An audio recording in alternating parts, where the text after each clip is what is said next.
grande épreuve que je viens de vivre en ce moment.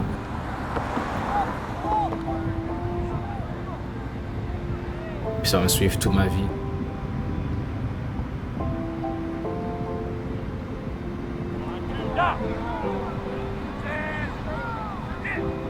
Donc l'histoire plus précise, elle a commencé quand je regardais mon ancienne équipe de basket au collège Dawson. Ils étaient en play-off, tout simplement. J'ai vu un joueur carabin, je ne sais pas c'était qui exactement, mais je jouais avec lui avec son chandail carabin. Je me dis waouh, c'est vrai, j'ai déjà pensé à jouer au football quand j'étais plus jeune. Puis je me dis mais pourquoi je le ferais pas?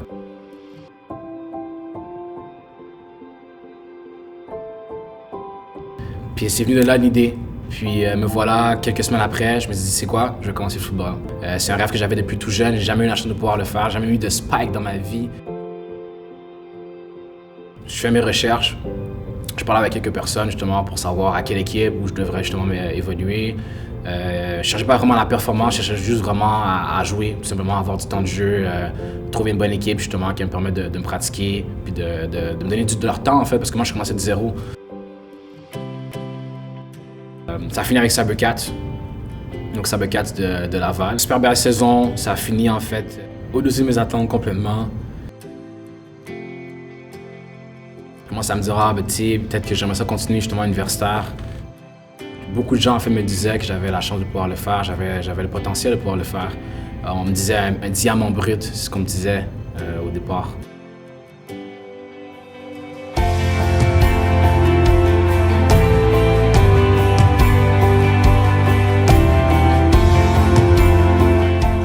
Ça, j'avais la chance de pouvoir aller à Carabin.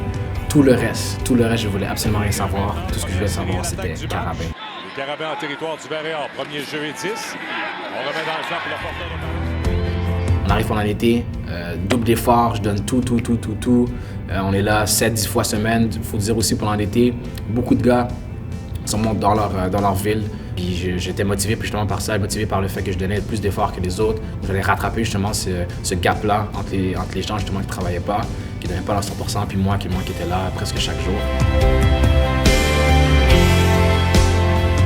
Cependant, par tout le recrutement, je pense que j'ai pas eu ma chance en fait de pouvoir montrer ce que j'avais, toute l'amélioration justement que j'avais apporté à moi-même, à mon football skills. Puis ça a fini en fait que j'ai été coupé.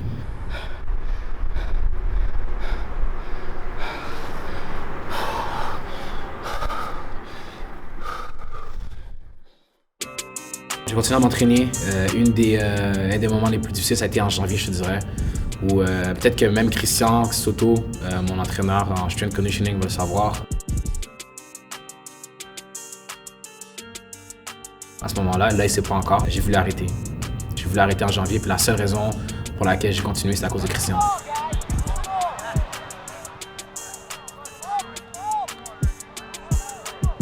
J'ai voulu continuer parce qu'il s'est donné à 120% depuis le départ, depuis que j'ai commencé. Il m'a vu grandir, puis j'ai voulu abandonner. Je me dis non, je ne peux pas laisser Christian tomber. Puis c'était la meilleure décision vraiment que j'ai prise. J'ai pas envie de finir un chapitre sur l'échec. C'est quoi ça, finir sur l'échec? C'est pas moi. Après un échec, il y a toujours quelque chose de meilleur. Je suis un meilleur joueur aujourd'hui. J'ai une opportunité avec l'Université de Sherbrooke, donc pour le Varéor. Premier jeu et 10. On remet dans le flanc pour le porteur de ballon, rythme de Jean Giraud. Et ce sera un gain de 9 verges pour Jean Giraud sur cette passe.